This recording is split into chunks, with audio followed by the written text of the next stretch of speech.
नाज़रीन अस्सलाम वालेकुम, आप देख रहे हैं सियासी टीवी। कौमी खुनाई में आप सबके इस्तकबाल है। मैं मोहम्मद सिद्दीक।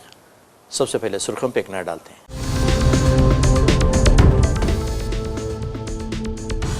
हाई कोर्ट के फैसले के बाद गौशाला की कमाल मौला मस्जिद में जुम्मे की नमाज न हो सकी। मुस्लिम फरीक ने खटखटाया सुप्रीम कोर्ट का दरवाजा।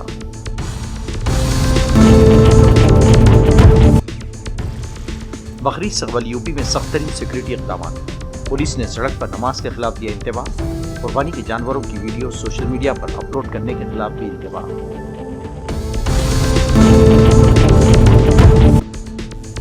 इलेक्शन कमीशन ने राज्यसभा की 24 सीटों पर इंतखाबात की तारीखों का किया ऐलान। 18 जून को होगी voting.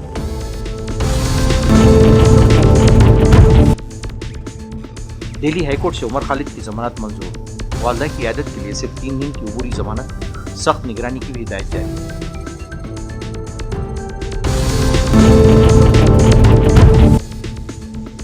Super El Nino Hindustan में मचा सकता है तबाही। शदीद गर्मी और बदतरीन खैज़ साली के अंदेशे। नहीं थी सुर्खियाँ, अब खबरों की तफसील पेश है। वज़ीर-ए-आज़म मोदी ने नई दिल्ली में क़ब्रस के सदर के साथ वफूद सतह की मुलाकात की। इस मुलाकात के दौरान दोनों मुल्कों ने बाहमी ताल्लुकात और तिजारत को फ़रोग़ के मकसद से अहम मुआहदात को भी हतमी शक्ल दी। इस मौके पर सलामती उमूर के मुशीर अजीत डोभाल और वज़ीर ख़ारजा जयशंकर भी मौजूद थे। बाद में क़ब्रस के सदर के साथ एक मुश्तरका खिताब में वज़ीर-ए-आज़म मोदी ने क़ब्रस के सरबराह की हिंदुस्तान आमद का खैर मक़दम करते हुए कहा कि क़ब्रस के सरबराह की हिंदुस्तान आमद दोनों मुल्कों के माबैन ताल्लुकात को एक नई जहत देने का बाज़ बनी है। राष्ट्रपति जी, पिछले वर्ष आपने साइप्रस में हमारा अत्यंत गर्मजोशी से स्वागत किया था। भारत के प्रति विशेष सम्मान दिखाते हुए आपने मुझे साइप्रस के हाईएस्ट ऑनर से सम्मानित किया। पूरी विजिट के दौरान आपकी आत्मीयता, आपका स्नेह और भारत के प्रति आपका विशेष जुड़ाव हमने बहुत गहराई से महसूस किया। और आज पूरी विजिट के दौरान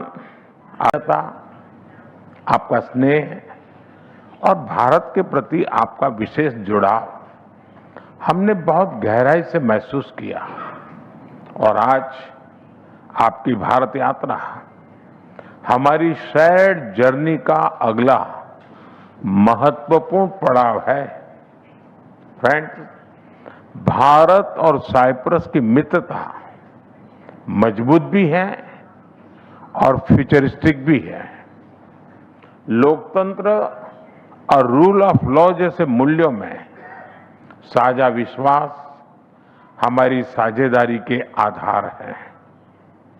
हम सभी देशों की संप्रभुता और क्षेत्रीय अखंडता का सम्मान करते हैं।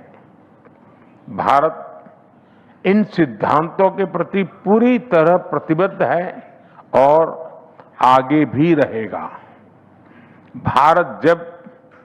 आज जब भारत और यूरोप अपने संबंधों में एक नए स्वर्णिम युग में प्रवेश कर रहे हैं, तो साइप्रस इस समय न केवल यूरोपियन यूनियन काउंसिल की अध्यक्षता कर रहा है, बल्कि भारत और पूरे यूरोप के बीच एक महत्वपूर्ण इन्वेस्टमेंट गेटवे के रूप में उभर रहा है।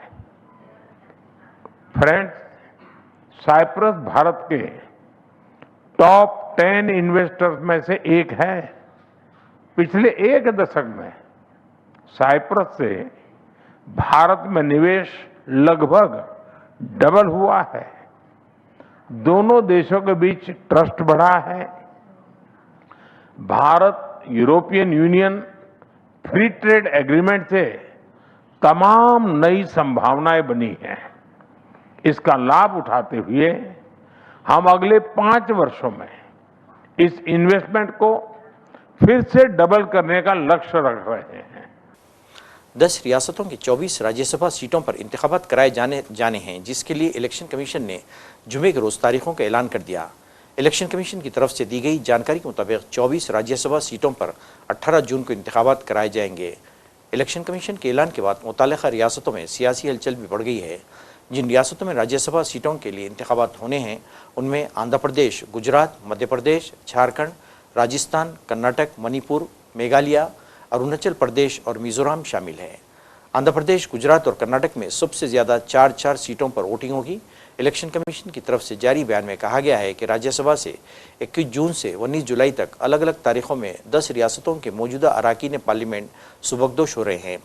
राज्यसभा इंतखाबात आंध्र प्रदेश, गुजरात, कर्नाटक में 4 सीटों, मध्य प्रदेश और राजस्थान में 3 सीटों पर, झारखंड में 2 सीटों और मणिपुर, मेघालय, अरुणाचल प्रदेश और मिजोरम में 1 सीट पर होंगे। तमिलनाडु में वज़ीर आला सी जोसेफ विजय की क़यादत वाली टीवीके की हुकूमत में आज एक बार फिर तोसी की गई। वज़ीर आला ने अपनी काबीना में 2 नए चेहरों को शामिल किया है। उनमें इंडियन यूनियन मुस्लिम लीग के लीडर AM शाहजहां और VC के लीडर वनी आरसवा शामिल हैं। आज सुबह दोनों लीडरान ने वजारती ओहदे का हल्फ लिया। इन दोनों लीडरान की हल्फबर्दारी की तकरीब जुमे की सुबह 9:30 बजे चेन्नई के लोक भवन में मुनक़िद हुई। विजय काबीना की इस तोसी को हुकूमत की मजबूती और इत्तेहादी जमातों के साथ बेहतर तालमेल की सिमत में एक बड़ा कदम तस्वूर किया जा रहा है। यूपी के मुख्तलिफ शहरों में बकरीद के पेश नज़र सख्त तरीन सिक्योरिटी इंतजाम किए जा रहे हैं। बकरीद से कबल नमाज जुमे के मौके पर यूपी के मुख्तलिफ शहरों में पुलिस ने मार्च किया और सड़क पर नमाज पढ़ने के खिलाफ इंतबा दिया। पुलिस ने बकरीद के मौके पर कुर्बानी के जानवरों की कुर्बानी करते हुए वीडियो सोशल मीडिया पर लगाने के खिलाफ भी इंतबा दिया है। अभी कई त्यौहार हैं, जैसे गंगा दशहरा 25 तारीख का और फिर 28 तारीख की ईद है, बकरा ईद है। तो उसको देखते हुए शांति व्यवस्था बनाए रखने के लिए पूरे देहात क्षेत्र के सभी मौलवी मुतवल्लियों को बुलाया गया जो मस्जिदों को देखते हैं। तो उनसे जो सरकार के जो निर्देश थे वो ताकि आम जन तक पहुंच सके, उनके माध्यम से उनको बताया गया भाई जो करना है और जो नहीं करना वो बताया गया है कि कोई भी प्रतिबंधित पशु की कोई कुर्बानी नहीं होगी। बाकी सड़क पे कोई नमाज नहीं पढ़ी जाएगी। इन सब चीज़ों का ध्यान रखें ताकि सोशल मीडिया पे कोई लाइव कुर्बानी करता है तो वो ना करें। तो ये आप सभी को पहले से अवगत करा दें। ये सब चीज़ें इन सबको बताई गई, सबके द्वारा आश्वासन दिया गया और ताकि ये त्यौहार जो है दोनों आराम से शांति व्यवस्था को कायम रखते हुए कराया जा सके। मध्य प्रदेश के भोजशाला में हाईकोर्ट के अहकामात के बाद आज नमाज जुमा नहीं हो सकी। ताहम यहाँ दिन भर पूजा होती रही। इस मामले में मुस्लिम समाज ने अब सुप्रीम कोर्ट का दरवाज़ा खटखटाने का फैसला किया है। मुसलमानों का कहना है कि इनका केस मजबूत और वाज़ेह है और उन्हें सुप्रीम कोर्ट से इंसाफ की उम्मीद है। मुकामी मुसलमानों का कहना था कि भोजशाला की कमाल मौला मस्जिद में वो बरसों से नमाज पढ़ते आए हैं और उन्हें उम्मीद है कि उनसे यह हक़ छीना नहीं जाएगा। मुसलमानों ने ताहम कहा कि वो अदालत के फैसले का एहतराम करेंगे। माननीय हाईकोर्ट का जो निर्णय आया था, जो यहाँ पर लागू हुआ, उसको लेकर हमारे समाज के लोग सुप्रीम कोर्ट गए हैं। वहाँ पर SLP भी दायर कर दी गई है। हमारे वरिष्ठ वकील जनाब सलमान खुर्शीद साहब ने कहा है कि हमारा केस बहुत स्ट्रांग है और यकीनन हमको उम्मीद है कि सुप्रीम कोर्ट से हमको न्याय मिलेगा और जब वहाँ से स्टे होगा, जो भी निर्णय आता है, उसके बाद जिस तरह मुस्लिम समाज यहाँ पर नमाज अदा करता रहा है सम्मान के साथ और आपसी सहयोग से, उसी तरह फिर वापस नमाज अदा करेगा।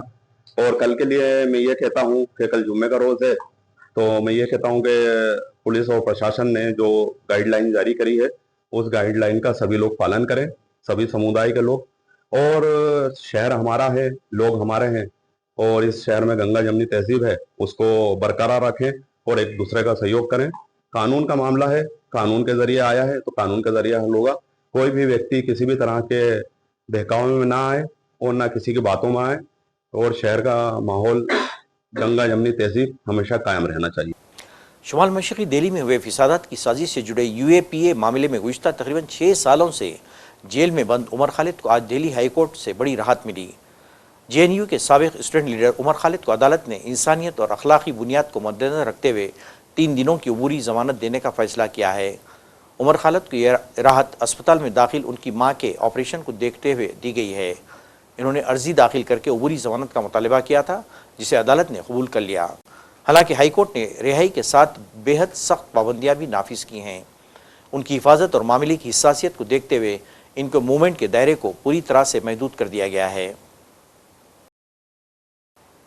अबूरी जमानत देते हुए अदालत ने वाज़ेह किया कि खालिद को दिल्ली में अपने मुकर्रर पता यानी घर पर ही रुकना होगा।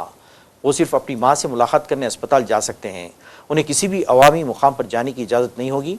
अबूरी ज़मानत पर बाहर आने के लिए उमर खालिद को 1 लाख रुपए का ज़मानती बॉन्ड भी भरना होगा।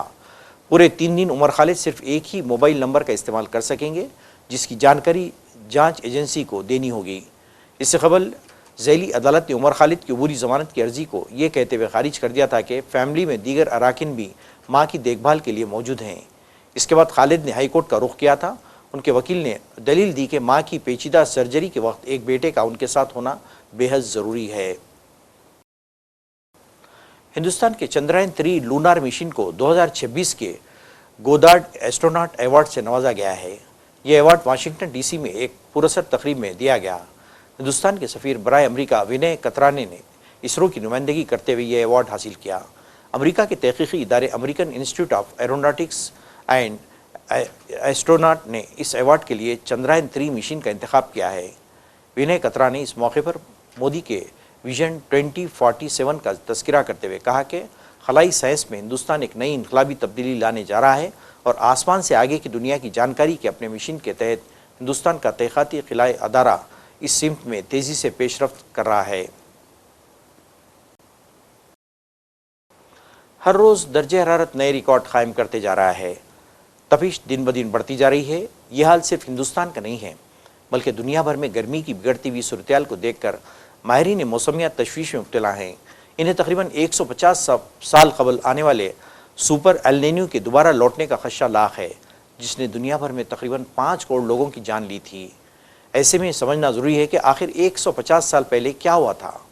आज से तकरीबन 150 साल कबल ज़मीन पर मौसम ने ऐसा कहर बर्पा किया था कि उसका तस्वुर करना आज भी लोग सहम जाते हैं। इस वक्त पूरी दुनिया एक नायाब सुपर एल नीनो इफेक्ट का शिकार हो गई थी। ज़मीन का दर्जा हरारत तकरीबन 3 डिग्री तक बढ़ गया था। हर तरफ क़हत, खुशहाली और भुखमरी जैसे हालात पैदा हो गए थे।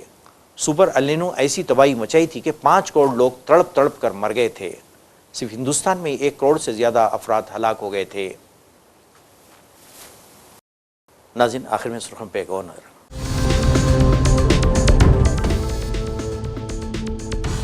हाई कोर्ट के फैसले के बाद गौशाला की कमाल मौला मस्जिद में जुम्मे की नमाज न हो सकी। मुस्लिम फरीक ने खटखटाया सुप्रीम कोर्ट का दरवाजा।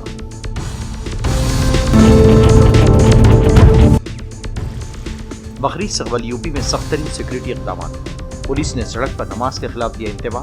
कुर्बानी के जानवरों की वीडियो सोशल मीडिया पर अपलोड करने के खिलाफ भी इंतबाह।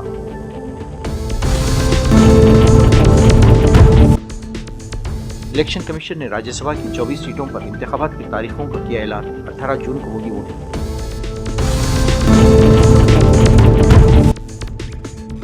दिल्ली हाईकोर्ट से उमर खालिद की जमानत मंजूर। वालदा की आदत के लिए सिर्फ 3 दिन की अबूरी जमानत। सख्त निगरानी की भी हिदायत जारी।